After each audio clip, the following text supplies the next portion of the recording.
사도행전 묵상일기 74번째 진정한 부흥은 광야에서 시작됩니다. 사도행전 7장 36절 말씀. 이 사람이 이집트 땅과 홍해에서 놀라운 일과 표징을 행하여 그들을 이끌어냈으며 40년 동안 광야에서도 그러한 일을 행하였습니다. 아멘. 좋은 아침입니다.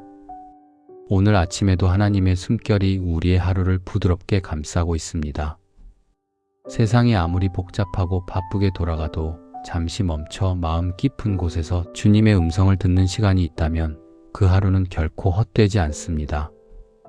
오늘 하루도 하나님께서 당신의 광야 한가운데에서 새로운 생명의 길을 열어가시기를 축복합니다.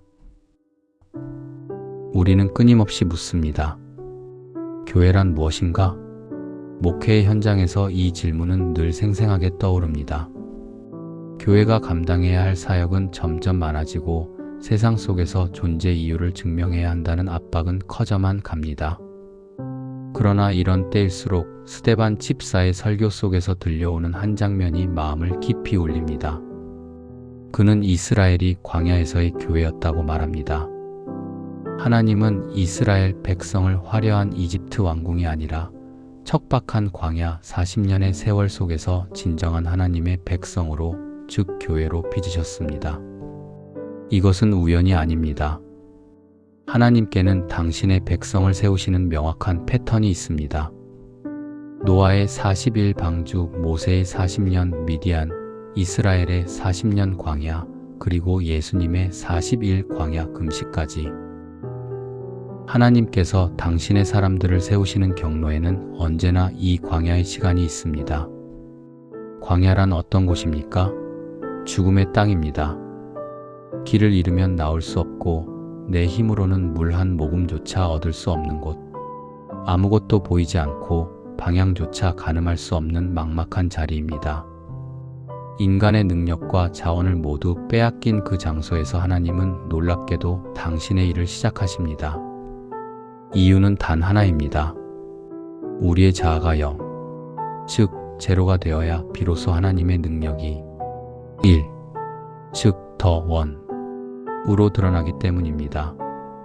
내가 할 수 있는 것이 아무것도 없을 때 비로소 우리는 땅이 아닌 하늘을 쳐다보게 됩니다. 내 손에 쥔 것이 아무것도 없을 때 비로소 우리는 하나님의 손을 붙잡게 되죠. 내 계획이 모두 무너졌을 때 비로소 우리는 하나님의 계획을 구하게 됩니다. 광야는 우리를 죽이기 위한 곳이 아닙니다. 오히려 되살리는 곳이죠. 우리 안에 있는 내 자아가 죽고 우리의 창조주 하나님이 살아 우리를 온전한 창조의 모습대로 회복시키시는 훈련장입니다. 오늘날 교회는 너무나 능력이 많습니다. 돈도 있고 인력도 있고 시스템도 완벽합니다. 할 수 있는 일이 너무 많아서 서로 주도권을 잡으려고 싸웁니다. 너무 바빠서 정작 교회의 주인 되신 주님과 교제할 시간이 없습니다. 안 되는 일이 없기에 주님 앞에 무릎 꿇고 매달릴 절박함이 사라졌습니다. 우리는 기도 없이도 프로그램을 운영할 수 있고 성령의 임재 없이도 예배를 드릴 수 있으며 하나님의 음성 없이도 의사결정을 할 수 있습니다.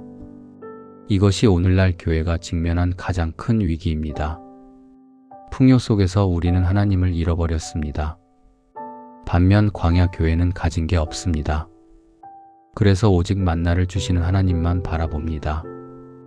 아무것도 할 수 없었기에 불기둥과 구름기둥이 움직이기만을 숨죽여 기다립니다. 물이 없어 목이 타들어갈 때 그들은 반석을 치시는 하나님의 기적을 체험했어요.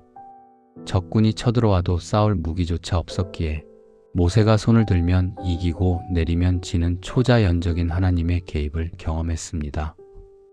역설적이게도 가장 무능력했던 그 시절이 하나님과는 가장 가까웠던 시절이었습니다. 아무것도 가진 것이 없었던 그때가 하나님의 영광이 가장 충만했던 때였죠. 우리는 모든 일이 잘 풀리고 풍성해지는 것을 부흥이라 착각합니다. 예배 인원이 늘어나고 헌금이 증가하고 건물이 커지는 것을 하나님의 축복이라 여깁니다. 하지만 성경이 말하는 진짜 부흥은 내가 광야가 되는 것입니다. 내 힘으로 할 수 있는 모든 것이 무너지고 내 지혜로 해결할 수 있는 모든 방법이 막혔을 때 오직 하나님만 의지할 수밖에 없는 그 자리로 내려가는 것이 진정한 부흥의 시작입니다. 지금 혹시 여러분의 삶이 광야 같습니까? 아무것도 내 뜻대로 되는 게 없고 사방이 막혀 있습니까? 낙심하지 마십시오.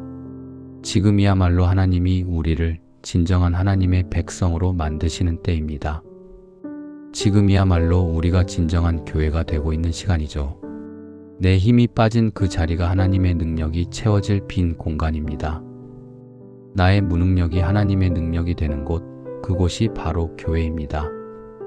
아무 능력이 없어서 아무 되는 것도 없어서 오직 하나님만 바라보게 되는 상태, 이것이 우리 영혼의 가장 큰 축복이자 부흥입니다. 이스라엘 백성이 광야에서 배운 가장 중요한 교훈은 하나님 없이는 단 하루도 살 수 없다는 것이었습니다. 매일 아침 내리는 만나는 저장할 수 없었습니다. 오늘의 양식은 오늘 주시는 하나님을 날마다 의지하며 살아야 했습니다. 이것이 바로 주님께서 가르쳐 주신 일용할 양식의 의미입니다. 우리가 광야에서 배워야 할 것은 생존 기술이 아니라 하나님 의존의 영성입니다. 내 힘으로 아무것도 할 수 없음을 고백하는 그곳에서 하나님의 기적은 시작됩니다.